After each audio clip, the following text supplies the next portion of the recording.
얼마 전 이 가슴 아픈 뉴스를 보게 되었는데요. 그것은 작년 이 한국의 자살률이 이 OECD 국가 중에서 여전히 1위였다고 하는 사실입니다. 더욱이 이 10대에서부터 이 30대까지의 이 꽃다운 연령대에서의 자살은 전체 사망 원인 중에 1위라고 하는 기사를 제가 보았는데요. 이 통계가 의미하는 바는 너무나 명확하지 않습니까? 무엇을 알려주고 있습니까? 그만큼 우리가 살아가는 이 시대, 이 사회라고 하는 것이 이 오늘을 살아가는 젊은층들에게는 참 절망스럽고 소망이 없어 보이는 사회라고 하는 것을 알려주고 있지 않습니까? 물론 6.25를 전후에 태어나서 이 온갖 궁핍을 경험하며 자라난 이들의 부모님 세대와는 달리 요즘은 꼭 의식주 문제가 우리의 삶의 어떤 절망과 또 소망 없음을 이야기하는 것은 아닌 것 같습니다. 오히려 경제적 안정과 여유 속에 새로운 절망이 이제 우리 안에 들어와 있는 것을 우리가 보게 되어지는데요. 그래서 요즘 화제가 되고 있는 이 오징어 게임의 총 설계자인 노인이 이 돈이 너무 많아서 이 심심해서 또 돈을 미끼로 잔인한 학살극을 꾸몄다고 실토하듯이 있는 사람들이라고 하는 것은 자신이 가진 그 부를 이 주체하지 못해서 이 무기력하게 일상을 살아갑니다. 이에 반해서 경제적으로 어려운 이들은 그 부모님 세대에 비해서 의식주라고 하는 것은 과거에 비해서 좀 살만해지고 또 많은 부분들이 충족이 되었지만 상대적 빈곤감으로 인해서 또 상대적 박탈감으로 인해서 이 자신의 어떤 미래에 대한 또 소망에 대한 확신을 잃어버린 채 살아가고 있는 그런 절망이 가득한 그런 사회가 바로 오늘 우리가 살아가고 있는 이 사회가 아닐까 생각을 합니다. 그렇다면 이 시대가 가지고 있는 이런 절망이라든지 또 낙심이라든지 그리고 우리 각자가 지니고 있는 인생의 고난이라고 하는 것을 어떻게 우리가 극복하면서 살아갈 수가 있을까요? 그 진단에 대한 처방은 물론 여러 가지가 있을 수 있습니다. 근데 그 방향성이라고 하는 것은 명확하다고 하는 거예요. 그것은 바로 미래에 대한 소망을 주는 것입니다. 미래에 대한 확신을 주는 것입니다. 그랬을 때 우리가 살아가는 이 땅에서 소망 가운데 낙심하지 않고 절망하지 않고 앞으로 나아갈 수 있다고 하는 것입니다. 그렇다면 우리가 어떻게 이 땅의 현실을 바라보며 좌절하지 않고 미래에 대한 소망과 확신 가운데 살아갈 수 있을까? 그 해답을 오늘 본문을 통해 확인해 볼 수 있는데요. 먼저 우리가 읽은 본문은 아니지만 우리 4장 1절 말씀, 요한계시록 4장 1절 말씀인데요. 제가 읽어드리겠습니다. 이 일 후에 내가 보니 하늘에 열린 문이 있는데 내가 들은 바 처음에 내게 말하던 나팔 소리 같은 그 음성이 이르되 이리로 올라오라. 이후에 마땅히 일어날 일들을 내가 내게 보이리라 하시더라. 사실 이 말씀은 소아시아 7교회에게 주셨던 말씀이 끝난 직후에 하나님께서 주셨던 말씀입니다. 그렇다면 지금 소아시아 교회들의 형편이라고 하는 것은 어떻습니까? 그들은 하나같이 이 예수님을 믿는다고 하는 그런 이유만으로 이 극심한 고통과 핍박과 박해를 당하고 있지 않습니까? 예수님을 믿는다는 이유로 일터에서 쫓겨나고 또 재산을 몰수당하기도 하고요. 또 때로는 이 콜로세움에서 이 사자밥이 되어서 이 죽어가고 있는 그런 절망적인 상황들을 이 시대의 사람들은 경험하고 있지 않습니까?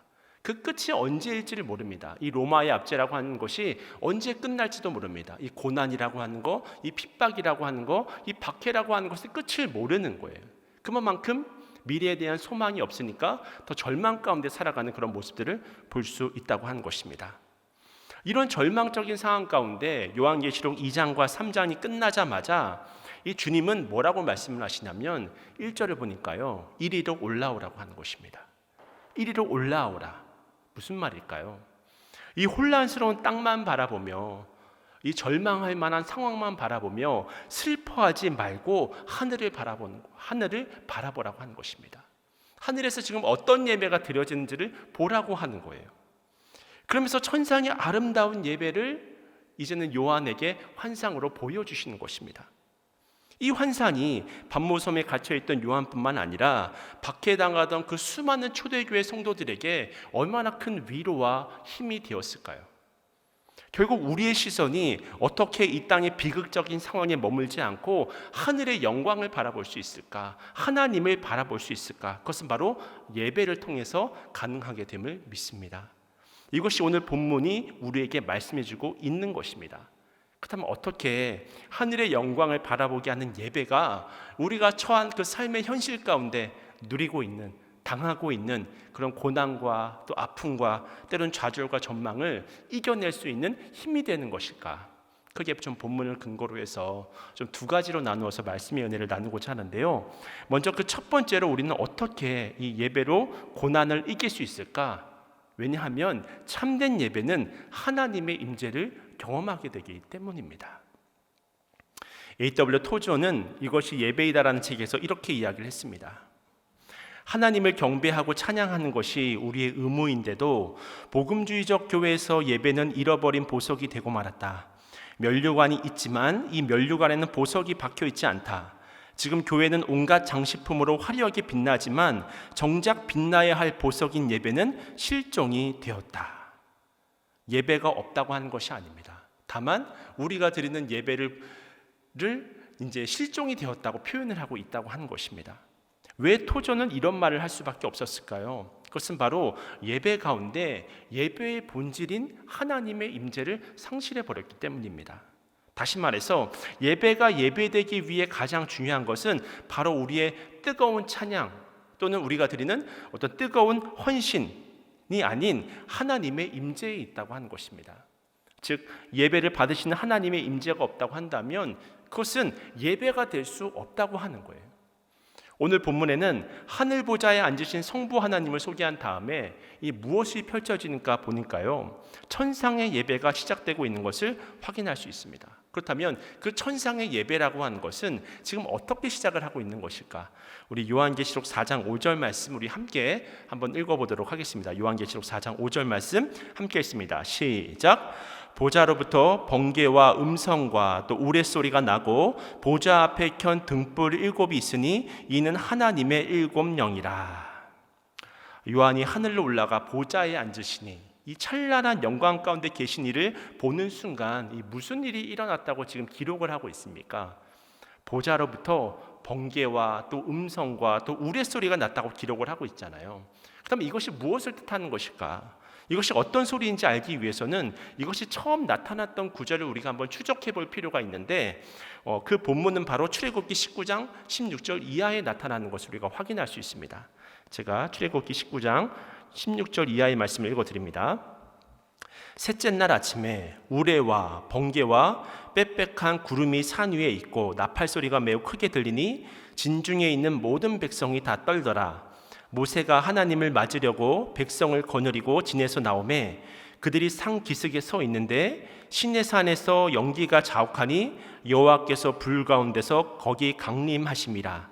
그 연기가 옹기가마 연기같이 떠오르고 온 산이 크게 진동하며 나팔 소리가 점점 커질 때에 모세가 말한즉 하나님이 음성으로 대답하시더라.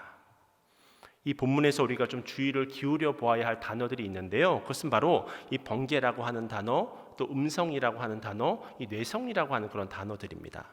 일단 본문에서 번개와 우레와 이 음성이 함께 들릴 때 어떤 상황이 지금 펼쳐지고 있는지를 우리가 확인해 보면 되잖아요.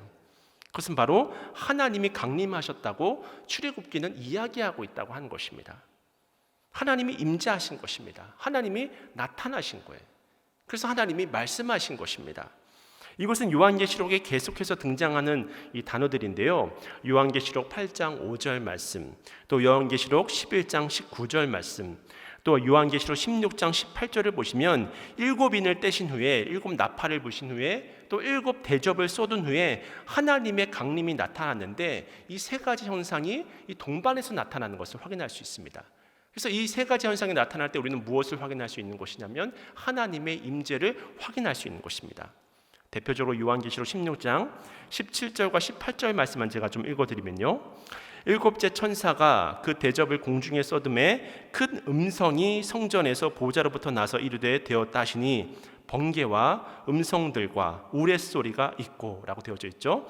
또 큰 지진이 있어 얼마나 큰지 사람이 땅에 있어 온 이래로 이같이 큰 지진이 없었더라. 이처럼 천상의 예배가 드려지기 전에 무엇이 먼저 시작되고 있는 것을 확인할 수 있냐면 예배가 번개와 음성과 우레소리가 들리자 시작이 된다고 하는 것입니다. 이것이 바로 하나님의 임재를 상징한다고 하는 거예요. 이처럼 하나님의 임재가 있는 것이 바로 예배라고 하는 것입니다. 그렇다면 우리는 어떻게 하나님의 임재를 느낄 수가 있을까요? 어떻게 하는 것이 하나님의 임재를 느끼는 예배가 되는 것일까요?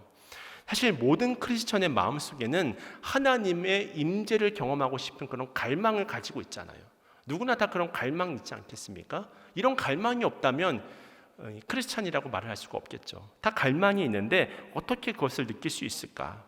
그것은 바로 하나님의 임재라고 하는 것은, 우리가 먼저 기억할 것은 우리가 임의적으로 만들 수가 없다고 하는 것입니다. 하나님의 임재를 우리가 만들어낼 수가 없습니다. 왜냐하면 이미 하나님께서 우리 가운데 임재해서 살아계시기 때문입니다. 이미 임재해 계신 하나님이라고 하는 거예요. 그래서 어노인팅의 찬양 중에 이런 찬양이 있잖아요. 오늘 이곳에 계신 성령님이라고 하는 찬양이 있잖아요. 성령님이라고 하는 것은 그리스도의 영이고 예수의 영이지 않습니까?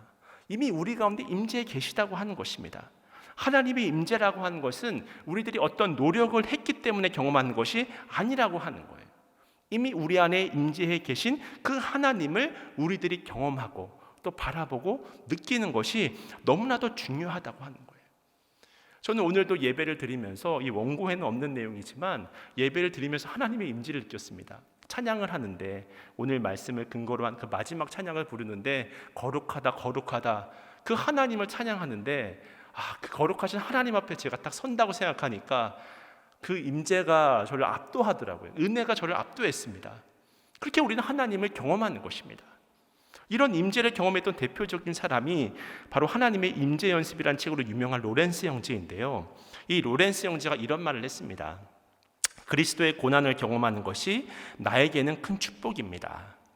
사실 우리는 이 고난을 피하고 싶지 않습니까? 되도록이면 사람들에게 배신을 당하고 또 무시를 당하는 것이 감사한 일은 아니지 않습니까?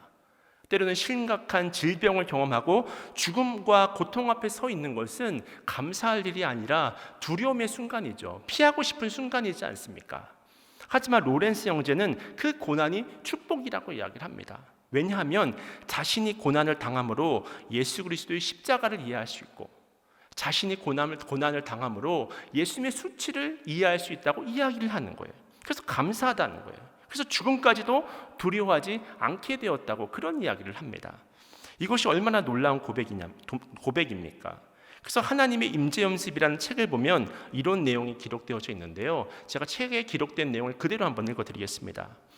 그래요. 거의 불가능에 가깝지만 사람이 지옥에서도 하나님을 사랑할 수 있으며 하나님이 저를 거기로 보내고 싶어 하신다면 저는 조금도 염려하지 않을 것입니다. 왜냐하면 하나님이 저와 동행하실 것이며 하나님의 임재로 말미암아 지옥이 낙원으로 변할 것이기 때문입니다. 저는 하나님께 제 자신을 모두 드렸습니다. 그러므로 이제 하나님이 그분의 기쁘신 뜻에 따라 처리하실 것이기 때문입니다. 사실 인간의 가장 근원적인 두려움은 이 죽음이잖아요. 근데 죽음조차도 이 로렌스 형제에게는 더 이상 두려움의 대상이 아닌 거예요. 만약에 지옥에 떨어진다고 하더라도 하나님이 나와 함께 하시기 때문에 전혀 두렵지가 않다고 하는 것입니다. 이것이 하나님의 임재를 온전하게 경험한 예배자의 모습이라고 하는 거예요. 이처럼 하나님의 임재에 대한 확신이 죽음에 대한 두려움을 극복하게 만들었던 것입니다. 다음은 책에 기록되어져 있는 이 로렌스 형제에 대한 이 고백에 대한 이 평가인데요. 다음과 같이 기록되어 있는데 이것도 그대로 제가 좀 읽어드리겠습니다. 로렌스 형제는 평생 하나님을 열렬히 사랑했지만 마지막 숨을 거두는 순간에도 변함없이 하나님을 뜨겁게 사랑했습니다. 그리하여 병상에서도 하나님을 향한 사랑의 행위를 멈추지 않았습니다. 한 수도사가 지금도 여전히 하나님을 사랑하고 있는지 물었을 때 로렌스 형제는 이렇게 대꾸했습니다. 제가 지금 제 영혼에서 하나님을 사랑하는 마음을 느낄 수 없다면 바로 이 순간에 당장이라도 그 마음을 산산이 찢어버리고 말 것입니다. 우리가 하나님과 동행하는 삶을 원하고 늘 하나님이 함께 하시는 삶을 소원한다고 한다면 우리도 로렌스 형제와 같이 이런 고백을 해야 되지 않습니까? 정말 하나님 없이 살아간다고 하는 거 정말 그것은 끔찍한 고백이잖아요. 그래서 저도 예전에 담임 목사님 새벽 예배 때 설교하시는데 정말 이 성령 없이 이 목회 사역을 한다. 이것이 정말 끔찍한 일이지 않습니까? 우리가 하나님의 임재를 경험하지 못한다고 한다면 그것은 얼마나 순간 끔찍한 것이 되어버리는 것입니까? 이처럼 매 순간 우리가 하나님의 함께하심을 경험하면 하나님의 임재를 누리게 됩니다. 이미 임재에 계신 그 하나님을 바라보는 거예요. 누리는 것입니다. 경험하는 것입니다. 그 마음으로 이 자리에서 예배드리는 것입니다. 날마다 나와 동행하시는 하나님을 믿음으로 바라보며 일상의 예배를 드리는 거예요. 그것이 우리를 묶고 있는 그 모든 두려움의 문제, 그 모든 고난과 절망으로부터 해방시키는 놀라운 기적의 역사를 예배를 통해서 나타내게 할 것입니다. 이것이 오늘 본문이 주고 있는 첫 번째 교훈이었고요. 두 번째는 우리가 예배를 통해서 어떻게 고난을 이길 수가 있을까? 왜냐하면 참된 예배는 하나님의 주인 되심을 깨닫게 하기 때문입니다. 오늘 본문의 9절과 10절 말씀인데요. 9절과 10절 말씀은 우리 함께 읽어보도록 하겠습니다. 시작. 그 생물들이 보좌에 앉으사 세세토록 살아계시는 이에게 영광과 존귀와 감사를 돌릴 때에 24 장로들이 보좌에 앉으신 이 앞에 엎드려 세세토록 살아계신 이에게 경배하고 자기의 관을 보좌 앞에 드리며 이르되. 요한이 이번에는 무엇을 보았냐면 천사들이 세세토록 살아계신 하나님께 영광과 존귀와 이 감사와 그런 것들을 통해서 영광을 올려드릴 때 예배 또 한 부류가 예배하는 것을 보게 됩니다. 이 부류는 천사들이 아니었고요, 24 장로들이라고 이야기를 합니다. 이 24 장로들은 신구약에 나오는 모든 믿는 자들을 대표하는 것이거든요. 그렇기 때문에 결국 이 24 장로들 중에는 우리도 들어가게 되는 거예요. 우리도 천상에 갔을 때 이 24 장로들처럼 하나님을 향해서 찬양과 경배를 올려드리게 되는 것입니다. 근데 10절을 좀 더 구체적으로 보시면 어떤 표현이 있냐면 받은 자기의 관을 보좌 앞에 드렸다라고 하는 그런 표현이 있지 않습니까? 왜 드렸을까요? 헬라어로 오늘 본문에 이 면류관을 뜻하는 단어는 이 두 가지가 있는데요. 하나는 이 왕들이 쓰던 왕관을 의미하는 디아데마라라는 것이 있고요. 또 다른 하나는 경기에서 이긴 사람에게 주는 월계관을 뜻하는 이 스테파노스라고 하는 단어가 있습니다. 여기서 요한이 사용한 단어는 스테파노스라고 하는 단어를 사용하고 있는데요. 즉 24 장로들이 그들의 머리에 쓰고 있는 그 면류관은 끝까지 참고 이기는 자에게 주시는 하나님의 상이었던 것입니다. 하지만 이들은 그 면류관을 보좌 앞에 내어놓은 거예요. 왜냐하면 내가 이기는 자가 되었던 것은 내 힘으로 이 면류관을 얻은 것이 아님을 고백하는 것입니다. 그러므로 스스로 성취한 왕의 자리를 내려놓고 주님을 예배하기 시작하는 거예요. 모든 것이 하나님 때문임을 고백하던 그런 어떤 겸손한 고백의 표현이었다고 하는 것입니다. 그런 의미에서 이 이필찬 교수는 이 내가 속히 오리라라고 하는 책에서 이렇게 이야기를 하는데요. 24 장로가 엎드리고 경배하며 면류관을 던지는 행위는 하나님과의 관계에서 극도의 주종 관계를 인정하는 것으로 이해할 수 있다. 다시 한번 좀 말씀드리면 하나님과의 관계에서 극도의 주종 관계를 인정하는 것으로 이해할 수 있다. 그렇습니다. 그러므로 면류관을 드리는 순간 이제 내가 내 삶의 주인이 아니라고 하는 것입니다. 이제 내가 내 삶의 왕이 더 이상 아니라고 하는 거예요. 하나님이 나의 왕이시라고 하는 것입니다. 이것이 바로 진짜 예배를 드리는 사람의 자세라고 하는 거예요. 그런 의미에서 여러분, 왜 이렇게 억울해 하십니까? 왜 그렇게 섭섭해 하십니까? 또한 왜 그렇게 답답하신가요? 또한 왜 그렇게 우리는 참지 못하는 것일까요? 우리 마음속에 자기 자신에 대한 어떤 그 자존심, 허영심, 교만한 마음, 또 내가 이렇게 대접받을 사람이 아닌데 라고 하는 그런 마음들, 나는 그럴 사람이 아닌데 라고 하는 그런 마음들, 이처럼 우리 모두가 자기 면류관을 붙잡고 있기 때문입니다.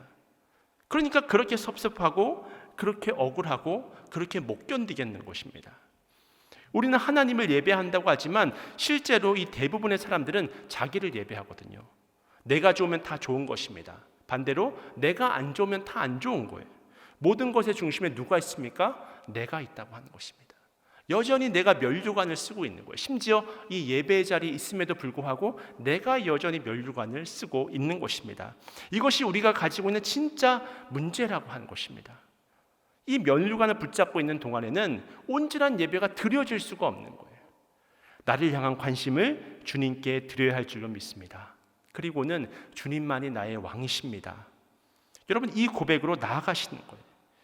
그러면 여러분의 마음을 무겁게 하는 모든 근심과 걱정과 염려가 깨끗함으로 치유함을 받을 줄로 믿습니다. 하나님 바로 이 예배를 우리에게 원하시는 것입니다. 제가 신대원을 다니던 시절에, 그때는 우리 교회 이 교육국에서 전도사로 사역하고 있었을 텐데요, 이 주중에서는 학교에서 공부를 해야 하니까 서울에 있었고, 이제 주말에는 제 개인 차를 이용해서 이 춘천으로 내려오는데, 지금이야 이제 경춘고속도로가 있으니까 1시간이면 오지만 예전에는 2시간씩 걸렸습니다. 2시간을 왔다가 2시간을 다시 서울로 가는 그런 것을 제가 매주 이렇게 했었었는데요. 근데 지금은 무슨 일인지도 기억이 안 나는 어떤 일 때문에 제가 무척 낙심해 있었습니다. 춘천을 내려가지 싫을 정도로 무척 낙심해 있었습니다. 그냥 상황만 기억이 나는 거죠. 그래서 기도도 안 되고 성경을 읽어도 눈에 들어오지 않고 춘천으로 내려오기는 싫고 막 그런 마음으로 이 운전대를 붙잡고 안 갈 수는 없으니까 가고 있었던 중이었습니다. 그때 차에 타면서 이 버튼을 눌렀는데요, 그랬더니 찬양이 들려오기 시작하는 거예요. 근데 참 놀라운 것은 무엇이냐면, 그렇게 찬양이 들려오는 그 순간에 답답했던 제 마음이 풀어지기 시작하더라고요. 그리고는 찬양이 계속 나오는데 내 마음이 어느 순간에 막 뜨거워지기 시작하는 거예요. 그래서 지금도 기억이 나는데, 이 세 번째 찬양이 어떤 찬양이었냐면 내가 주인 삼은이라고 하는 찬양이었습니다. 그 찬양의 가사가 이렇습니다. 내가 주인 삼은 모든 건 내려놓고 내 주 대신 주 앞에 나가. 내가 사모했던 모든 건 내려놓고 주님만 사랑해. 주 사랑 거친 풍랑에도 깊은 바다처럼 나를 잠잠케 해. 주 사랑 내 영혼의 반석 그 사랑 위에 서리. 이 찬양을 듣고 또 함께 따라 부르며 오늘 말씀을 통해 증거했었던 것처럼 하나님의 임재를 충만함으로 경험했던 것입니다. 내 안에 살아계신 하나님을 충만하게 경험했던 거예요. 그 즉시 예수님의 주되심을 인정하지 않을 수가 없었습니다. 또한 그 즉시 내 모든 근심과 걱정이 사라지는 것을 경험하게 되는 거예요. 그래서 사실 제가 원래 별로 눈물이 없는 사람인데, 슬픈 드라마나 영화를 봐도 아내는 울지만 저는 이렇게 울지 않는 그런 사람인데, 이 막 눈물이 하염없이 나면서 엉엉 울면서 이 차 안에서 이 부흥회를 하면서 내려왔던 기억이 나더라고요. 이처럼 예배가 바로 우리의 고난을 이기는 힘이라고 하는 것입니다. 이제 이야기만 드리고 말씀을 마치려고 하는데요, 여러분들이 잘 아시는 이야기일 것입니다. 감리교회 창시자 웨슬리 목사님이 이제 미국의 인디언을 선교하려고 이 미국으로 건너가던 때였습니다. 그런데 이 대서양을 건너는데 예기치 못한 이 풍랑을 만나서 이 배가 뒤집힐 정도로의 그 어려움을 경험하게 됐던 거예요. 그때 웨슬리 목사님이 죽음에 대한 두려움에 사로잡히게 되었습니다. 선교하러 가는 사람이었는데 마치 배가 발에 막 흔들리게 되니까 갑자기 죽음에 대한 두려움이 엄습했던 것입니다. 근데 어디선가 찬송 소리가 들리는 거예요. 아니, 세상에 어떻게 이런 상황 속에서 찬송을 부를 수가 있지? 그런 생각을 가지고 난간을 붙잡고 겨우겨우 선실로 내려가 보니까 거기에 26명의 사람들이 모여서 하나님께 예배를 드리고 있는 것입니다. 그 사람들은 모라비안 교인들이었습니다. 거기에는 어린아이들도 있었는데 웨슬리 목사님이 참 신기하게 느꼈던 것은 무엇이냐면, 자신은 이토록 두려운데, 배가 흔들리고 풍랑이니까 이토록 두렵고 염려가 되고 걱정이 되는데, 이 찬송을 부르는 어린아이들을 보니까 그들의 얼굴은 너무나 평안한 거예요. 그 어떤 걱정이나 두려움이 없어 보이는 것입니다. 그때 목사님이 생각을 했던 거죠. 이 풍랑이 있는 바닷속에서 어떻게 이들은 평안할 수 있을까? 내가 선교사가 되려고 가지만 내 믿음이 나를 구원할 믿음은 못 되는 것이구나, 그 사실을 깨닫게 되었다고 하는 것입니다. 이 사건을 통해서 웨슬리 목사님은 자신의 믿음 없음을 회개하게 되었고, 그래서 진정으로 회심하게 되는 결정적인 계기가 되었던 것입니다. 그때 일기에 웨슬리 목사님이 이렇게 썼습니다. 오늘은 내가 지금까지 겪어온 날 중 가장 영광스러운 모습을 본 날이다. 그렇습니다. 진정한 예배가 드려질 때 비록 죽음이 눈앞에 있는 위기 상황이라고 하더라도 하나님의 영광은 드러날 수밖에 없다고 하는 것입니다. 그렇다면 여러분의 예배를 통해서 하나님의 영광은 드러나고 있습니까? 무엇이 차이를 만드는 것입니까? 모라비안 교도들은 그 순간 하나님의 임재 안에 머물렀던 거예요. 그뿐만 아니라 예배를 드리면서 요한계시록에 표현되고 있는 것처럼 자신의 면류관을 던졌던 것입니다.